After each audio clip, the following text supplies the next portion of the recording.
warahmatullahi wabarakatuh. Kami dari kelompok 5 akan menyampaikan materi tentang pajak penghasilan pasal 22. Anggota kami beranggotakan 3 orang, yaitu Muhammad Iqbal, Misrina Putri, dan saya Fira Dinarti. Pengertian PPh pasal 22. Pajak penghasilan pasal 22 adalah pajak yang dipotong atau dipungut oleh bendaharawan pemerintah, pusat atau daerah, dan instansi atau lembaga pemerintah terhadap wajib pajak terkait dengan pembayaran dan penyerahan barang, baik dalam kegiatan perdagangan maupun kegiatan usaha lainnya. PPh pasal 22 merupakan pembayaran pajak penghasilan dalam tahun berjalan. Objek PPh pasal 22. Objek pajak PPh pasal 22 meliputi berbagai kegiatan seperti impor barang, pembayaran atas pembelian barang oleh instansi pemerintah, penjualan hasil produksi dalam negeri, pembelian bahan untuk keperluan industri, dan pembelian barang mewah seperti kapal pesiar, rumah mewah, dan kendaraan mewah. Pengecualian objek PPh 22. Ada beberapa pengecualian dari pemungutan PPh pasal 22, seperti impor atau penyerahan barang yang bukan objek pajak. Impor barang yang dibebaskan dari bea masuk dan PPN, barang kiriman hadiah, barang untuk keperluan penelitian, dan sebagainya. Barang-barang tertentu tidak termasuk dalam objek pajak PPh 22. PPh pasal 22 memiliki ketentuan yang bervariasi tergantung pada objek pajak, pemungut pajak, dan tarif pajaknya. Hal ini berlaku baik untuk penjualan maupun pembelian barang yang dianggap saling menguntungkan antara penjual dan pembeli. Di sini ada pemungut objek PPh pasal 22, seperti Bank Devisa dan Direktorat Jenderal Bea dan Cukai. Ini untuk impor barang. Dan bendaharawan pemerintah, KPA, dan bendahara pengeluaran terkait pembayaran atas pembelian barang. Dan badan usaha BUMN dan bank-bank BUMN untuk pembelian barang dan bahan-bahan. Selanjutnya, industri tertentu seperti industri semen, rokok, kertas baja, otomotif, farmasi, dan lainnya untuk penjualan hasil produksi dalam negeri. Dan agen tunggal pemegang merek ATPM, agen pemegang merek APM, importin kendaraan bermotor, dan lainnya untuk penjualan barang tertentu di dalam negeri. Dan yang terakhir, pedagang pengumpul untuk pembelian bahan-bahan keperluan industri atau ekspor dan lainnya. Oke, demikian untuk pemateri pertama. Selanjutnya akan dilanjutkan oleh Nisrina. Baik, selanjutnya di sini ada tarif PPh pasal 22. Yang pertama ada atas impor yang menggunakan angka pengenal importir atau yang disebut API sama dengan 2,5% dikali nilai impor, non API 7,5% dikali nilai impor, yang tidak dikuasai 7,5% dikali harga jual barang. Yang kedua, atas pembelian barang yang dilakukan oleh DJPB, bendahara pemerintah, BUMN atau BUMD, yaitu 1,5% dikali harga pembelian, tidak termasuk PPN dan tidak final. Yang ketiga, atas penjualan hasil produksi ditetapkan berdasarkan keputusan Direktur Jenderal Pajak, yaitu ada kertas 0,1% dikali DP PPN atau tidak final, ada semen 0,25% dikali DP PPN atau tidak final, ada baja 0,3% dikali DP PPN atau tidak final, dan ada otomotif 0,45% dikali DP PPN atau tidak final. Dan yang keempat, atas penjualan hasil produksi atau penyerahan barang oleh produsen atau importir, bahan bakar minyak, gas, dan pelumas adalah sebagai berikut. Pungutan PPh pasal 22 kepada penyalur atau agen bersifat final, selain penyalur atau agen tidak bersifat final. Nah, yang kelima ada atas pembelian bahan-bahan untuk keperluan industri atau ekspor dari pedagang pengumpul ditetapkan 0,25% dikali harga pembelian tidak termasuk PPN. Dan yang keenam, atas impor kedelai gandum dan tepung terigu oleh importir yang menggunakan API sama dengan 0,5% dikali nilai impor. Dan yang ketujuh ada atas penjualan, yaitu beserta pesawat udara pribadi, kapal pesiar dan sejenisnya, rumah beserta apartemen, kondominium dan sejenisnya, kendaraan bermotor, roda 4 pengangkutan orang kurang dari 10 orang berupa sedan, jeep, sport, utility vehicle atau SUV, dan multi-purpose vehicle atau MVP, dan yang terakhir minibus dan sejenisnya. Dan yang kedelapan, untuk yang tidak memiliki NPWP dipotong 100% lebih tinggi dari tarif PPh pasal 22.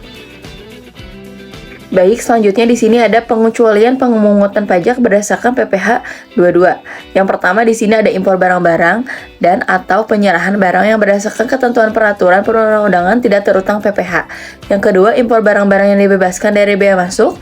Yang tiga, pembayaran atas penyerahan barang yang dibebankan kepada belanja negara atau daerah yang meliputi jumlah kurang dari 2 juta bukan merupakan jumlah yang dipecah-pecah.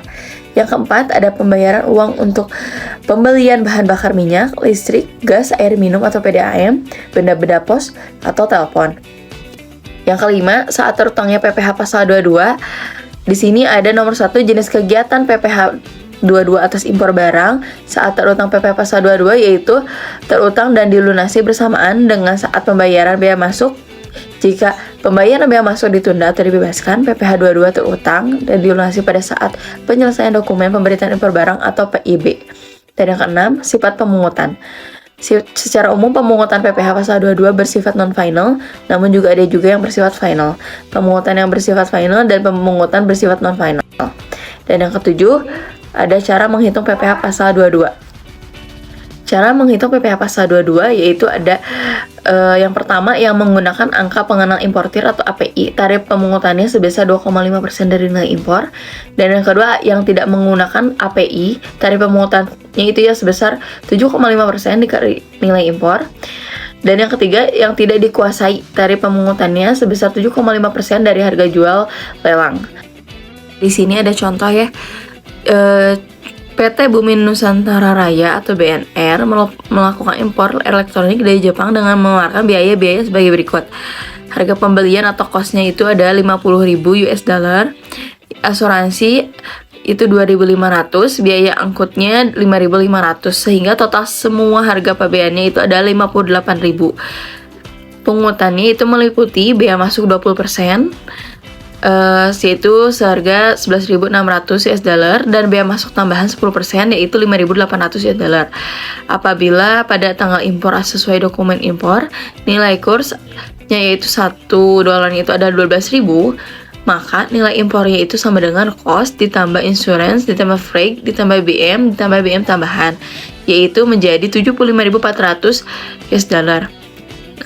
Jika perusahaan memiliki API, dasar pengenaan PPh pasal 22-nya yaitu 41.600 US dollar kali 12.000 sama dengan 499.200. PPh pasal 22 yang harus dipungut yaitu 399.200.000 dikali 2,5% sama dengan 12.480.000. Jika perusahaan tidak memiliki API, PPh pasal 22 yang harus dipungutnya yaitu 499.200.000 dikali 7,5% sama dengan 37.400.000. Ini ada cara menghitung PPh 22 atas pembelian barang yang dibiayai oleh APBN atau APBD. Rumusnya yaitu PPh pasal 22 sama dengan 1,5% dikali harga perolehan. Atas pembelian barang yang dananya dari belanja negara atau belanja daerah dikenakan pemungutan PPh pasal 22 sebesar 1,5% dari harga pembelian. Pembayaran yang dikecualikan dari pemungutan PPh pasal 22 yaitu yang pertama pembayaran atas penyerahan barang bukan merupakan jumlah yang dipecah-pecah yang meliputi jumlah kurang dari 1 juta. Yang kedua ada pembayaran untuk pembelian bahan bakar minyak, listrik, gas, air minum atau PDAM, dan benda-benda pos. Dan yang ketiga pembayaran atau pencairan dana jaring pengamanan sosial atau JPS oleh kantor pembendaharaan dan kas negara. Di sini ada contoh yang kedua, sebuah perusahaan PT Ako Elektronik melakukan penjualan sejumlah komputer kepada Departemen Keuangan senilai 330 juta, termasuk PPN 10%. Pembayaran dilakukan oleh bendaharawan Depdagri yang didanai dari APBN atau APBD. Nah, yang diminta itu adalah hitunglah PPh pasal 22 PT Ako Elektronik. Dasar pengenaan PPh pajak pasal 22 itu adalah 100/110 dikali 330 juta, sama dengan 300 juta. PPh pasal 22 yang dipungut bendaharawan pemerintah dari transaksi pembayarannya yaitu 300 juta dikali 1,5% sama dengan 4.500.000. Materi selanjutnya akan dijelaskan oleh Vira. Cara menghitung PPh pasal 22 atas penjualan hasil produksi industri otomotif di dalam negeri, yaitu 0,45% dari DPP PPN, di mana DPP ini adalah dasar pengenaan pajak pertambahan nilai. Penjualan kendaraan bermotor yang dikecualikan dari pemungutan PPh pasal 22 atas industri otomotif ini adalah penjualan kendaraan bermotor kepada instansi pemerintah, korps diplomatik, dan bukan subjek pajak. Cara menghitung PPh pasal 22 atas penjualan hasil produksi industri rokok di dalam negeri yaitu 0,15% dari harga bandrol. Cara menghitung PPh pasal 22 atas penjualan hasil produksi industri kertas di dalam negeri yaitu 0,1% dari DPP PP. Cara menghitung PPh pasal 22 atas penjualan hasil produksi industri semen di dalam negeri yaitu 0,25% dari DPP PPN.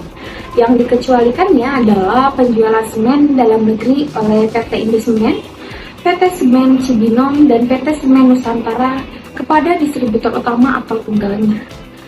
Cara menghitung PPh pasal 22 atas penjualan hasil produksi industri baja di dalam negeri yaitu 0,3% dari DPP PPN.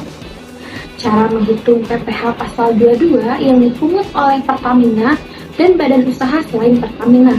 Yang pertama, atas penebusan premium solar premix oleh SPBU swasta Nikasi yaitu 0,3% dari penjualan.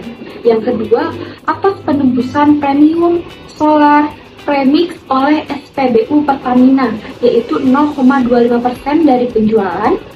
Yang ketiga yaitu atas penjualan minyak tanah, gas LPG, dan pelumas yaitu 0,3% dari penjualan. Pemungutan PPh pasal 22 ini bersifat final atas penyerahan atau penjualan hasil produksi kepada penyalur atau agennya. Sedangkan kepada pembeli lainnya atau misalkan pabrikan, pemungutannya tidak bersifat final sehingga PPh pasal 22-nya dapat diperhitungkan sebagai kredit pajak. Terminologi pajak penghasilan pasal 22. Pengusaha adalah orang pribadi atau badan yang dalam kegiatannya menghasilkan barang, mengimpor barang, mengekspor barang, melakukan usaha perdagangan, memanfaatkan barang tidak berwujud dari luar daerah pabean, melakukan usaha jasa, atau memanfaatkan jasa dari luar daerah pabean. PKP atau pengusaha kena pajak adalah pengusaha yang melakukan penyerahan barang kena pajak atau BKP dan atau penyerahan jasa kena pajak atau JKP. Penanggung pajak adalah orang pribadi atau badan yang bertanggung jawab atas pembayaran pajak, termasuk wakil yang menjalankan hak dan memenuhi kewajiban wajib pajak menurut ketentuan perpajakan. Bukti perpotongan atau pemungutan PPh adalah bukti yang diterima wajib pajak atas PPh yang dipotong atau dipungut dan disetorkan atau dibayar oleh pemotong atau pemungut pajak. Surat setoran pajak adalah formulir yang digunakan wajib pajak untuk membayar atau menyetor pajak ke kas negara melalui bank persepsi atau kantor pos persepsi. Bank persepsi adalah bank yang ditunjuk oleh Menteri Keuangan menerima pembayaran pajak, misalnya Bank BRI, Bank BNI, Bank Mandiri, Bank BTN, dan Bank Bukopin. Alhamdulillah materi telah tersampaikan. Semoga materi yang kami sampaikan dapat bermanfaat. Terima kasih ya teman-teman telah menonton video presentasi dari kami. Semoga dapat dipahami dan dimengerti ya. Sebelum kita tutup, ada pantun dulu nih. Jalan-jalan beli salak, pulangnya ke Jati Asih. Terima kasih sudah menyimak. Kami ucapkan terima kasih. Wassalamualaikum warahmatullahi wabarakatuh.